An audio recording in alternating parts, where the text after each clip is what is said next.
If my reading of social media is correct, I'd have to say that a lot of people seem to think God is a Republican. And if they don't, they seem to think God is a Democrat. Now, they don't usually say this outright, but more than a few imply God is on our side. Or, what would Jesus do? Well, he'd be right here in the party trenches beside us, politicking for our view.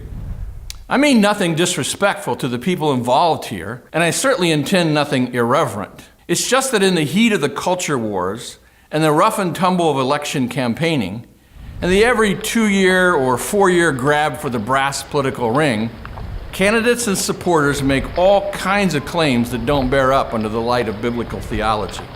Nowhere in Scripture does God place his imprimatur on any given political party, ideology or political philosophy, or economic system, or even a given ruler or country. He does not identify with one versus another. Now, someone will say, well, didn't God work through the Jewish people and eventually Israel in the Old Testament times?